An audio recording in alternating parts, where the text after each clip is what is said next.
Yo, what's up, y'all? Welcome to reading a Wikipedia article on Mario Party DS. I explain everything in the description about how I've been taking a break and stuff and why I'm even doing this, so read the description if you haven't already. And without further ado, let's get into it! Alright, here we go. Mario Party DS. Mario Party DS is a 2007 party video game developed by Hudson Soft and published by Nintendo for the Nintendo DS. It is the second handheld game in the Mario Party series, as well as the last game in the series to be developed by Hudson Soft, as all subsequent titles have been developed by Nintendo Cube. The game was re-released on the Virtual Console for the Wii U in 2016. Like most installments in the Mario Party series, Mario Party DS features characters from the Mario franchise competing in a board game with a variety of minigames, many of which utilize the console's unique features. Up to 4 human players can compete at a time, though characters can also be computer controlled. The game features a single player story mode as well as several other game modes. Mario Party DS received mixed reviews, with general praise for its minigame variety and criticism for its absence of an online multiplayer mode. The game has sold more than 9 million units worldwide, making it the 11th best-selling game for the Nintendo DS. Mario Party DS was succeeded by Mario Party 9 for the Wii in 2012. Gameplay. Much like other games in the Mario Party series, Mario Party DS is a party video game that allows up to 4 players to compete in an interactive board game, rolling dice to move between 1 and 10 spaces at a time. There are 8 playable characters: Mario, Luigi, Princess Peach, Yoshi, Princess Daisy, Toad, Wario, and Waluigi, and 5 game boards. Characters can be controlled by human players as well as artificial intelligence AI. The player's objective is to collect more stars than their opponents, though the method of obtaining them varies depending on the board. However, most stars require coins to be purchased, which can be obtained by landing on certain spaces as well as winning minigames. Coins can also be spent on items to help players win. Once there are 5 turns remaining, an event known as the Final 5 Frenzy occurs in which Bowser aids the player in last place by giving them coins or a star, depending on the outcome of the roulette. The event also adds space that allow 2 players to duel for stars or coins via a minigame. At the end of each game, the player with the most stars is crowned the superstar. Additional stars based on randomly selected criteria, such as winning the most minigames or using the most items, are awarded post-game if bonus stars are enabled. Mario Party DS features a total of 73 minigames, most of which utilize the unique features of the Nintendo DS. While some minigames simply use buttons and control pad, others make use of the console's built-in microphone or dual screen and touchscreen mechanics.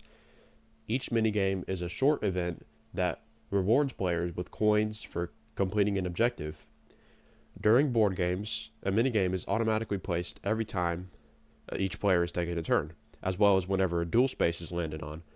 The type of minigame played depends on the color of the space each player lands on. Mario Party DS's minigames are categorized into 5 different types, including 4-player free-for-alls, teams of 2, and 3 against 1. There are also battle minigames in which all players compete for a communal jackpot, as well as 5 boss minigames in which villains from the Mario series, such as Bowser, are fought. Mario Party DS includes a single-player story mode in which all of the playable characters are significantly shrunken down. This detail is reflected in the game boards and minigames, in which characters ride rubber ducks, drive widen-up cars, and glide across a backyard on clothes hangers.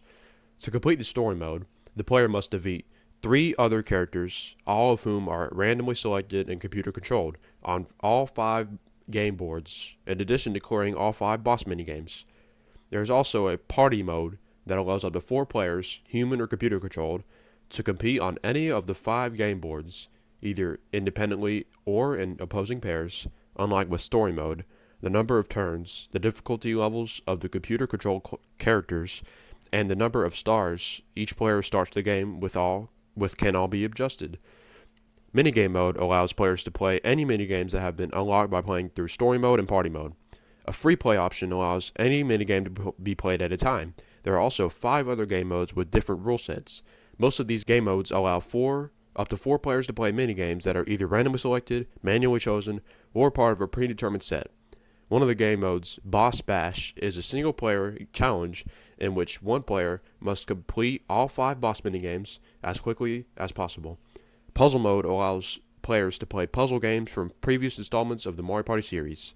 Mario's Puzzle Party from Mario Party 3, Bomb Breakers from Mario Party 4, Peace Out from Mario Party 5, Block Star from Mario Party 6, and Stick and Spin from Mario Party 7.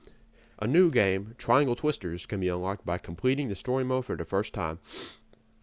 Extras mode features 2 additional game modes in which players can either work together or compete against one another.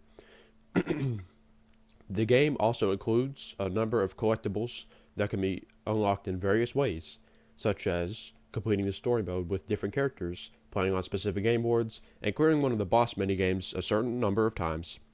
Mario Party DS also introduces a new game mechanic known as Mario Party Points, which can be collected from playing through the story mode and used to purchase some of the aforementioned collectibles. Players can view any collectibles they have unlocked and listen to in-game audio, including music, jingles, and character voices in the game's gallery. Although Mario Party DS lacks an online multiplayer mode, the game uses the download play functionality of the DS to enable up to 4 people to play together wirelessly using only one game card. Plot. One night in the Mushroom Kingdom, 5 sky crystals fall to the ground. One of them is found by Mario, who shows it to all of his friends the following day. Suddenly, Kamek flies overhead, dropping party invitations for Bowser, inviting everyone to a feast in his castle to apologize for his villainy. Although the gang is initially suspicious, they travel to Bowser's castle anyway, only to be trapped by Bowser, who steals Mario's sky crystal. Bowser also uses a device known as the Minimizer to shrink Mario and his friends down to minuscule size. Bowser, planning to find the other 4 sky crystals on his own, then orders Kamek to throw the pint-sized heroes out to a distant location. The crew treks back to Bowser's castle, recovering the 4 remaining sky crystals along the way by defeating a piranha plant in Wiggler's garden, stopping a Hammer Bro from destroying Toadette's instruments in her music room, helping Diddy Kong free DK after the latter was turned to stone by Dry Bones, and freeing El Koopa's grandfather, who has been trapped in the book by Kamek. Once the heroes make it to Bowser's castle, he traps everyone inside his pinball machine before preparing to use the Minimizer on them again. However, DK and Diddy, who also received an invitation to the castle, albeit by accident, arrive just in time. While looking for food, DK bumps into Bowser, causing him to drop the Minimizer, which DK then steps on, causing it to break in half, returning Mario and his friends to their rightful sizes. In a last-ditch attempt to defeat the heroes, Bowser uses another device, known as the Megamorph Belt, to transform himself into multiple different forms made up of blocks, initiating another boss minigame. After defeating Bowser, the crew takes back the stolen sky crystal and places it with the other pieces. The crystals connect to form a Crystal DS, unlocking a new game mode, Triangle Twisters, if story mode has not already been cleared. In a surprising move, Mario and his friends invite Bowser and his son Bowser Jr. to play with them. They accept the offer, making everyone happy, including DK and Diddy Kong, who have eaten the entire buffet. Development and release. Like almost all games in the Mario Party series prior to Mario Party 9, Mario Party DS was developed by Hudson Soft and published by Nintendo. The game was not showcased at Nintendo's E3 2007 press conference, though a short trailer revealed that up to 4 people could play wirelessly with only one game cartridge. Mario Party DS was released in 2007 as the second handheld game in the Mario Party series. The first handheld title, Mario Party Advance, was released for the Game Boy Advance in 2005.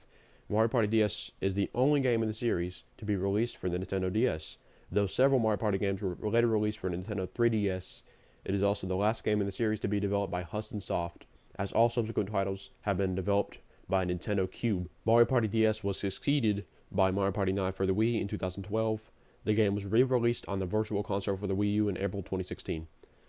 Reception. Critical response.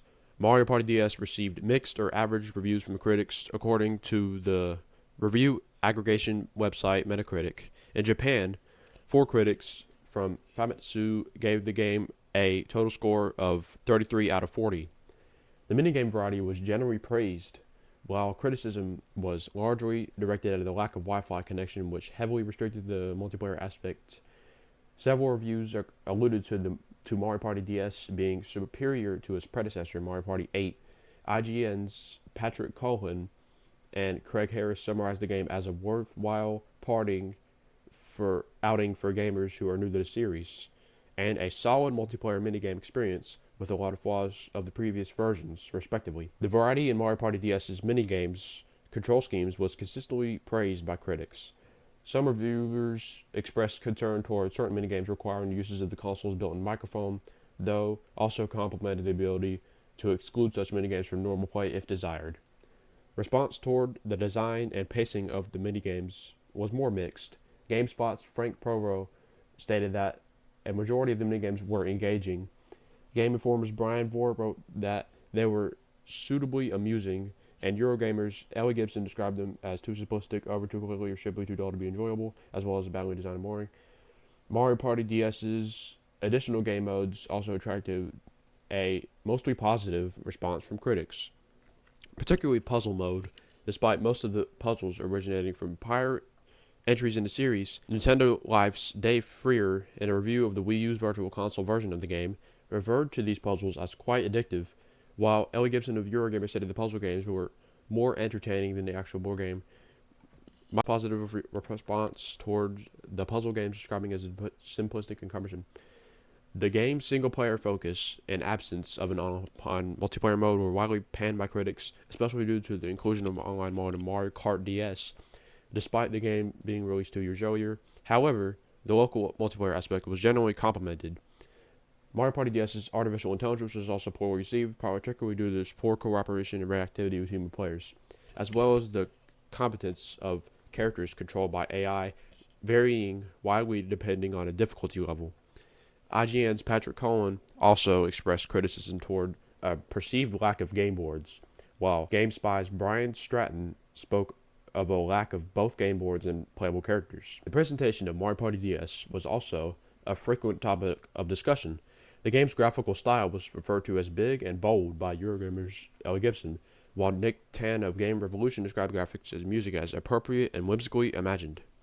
GameSpot's Frank Provo stated that the presentation reflects the cheerful attitude you normally expect from a game starring Mario to have. Provo also praised references to previous Mario games, such as one minigame featuring a music box that plays a rendition of Super Mario Bros. World 1-1 theme. The win condition usually involving only stars elected criticism from reviewers, with Eurogamer's Ellie Gibson referring to the system as flawed and unfair. Ryan Vore of Game Informer expressed dismay due to luck remaining a key gameplay mechanic that could determine the outcome of a game, even during the last turn.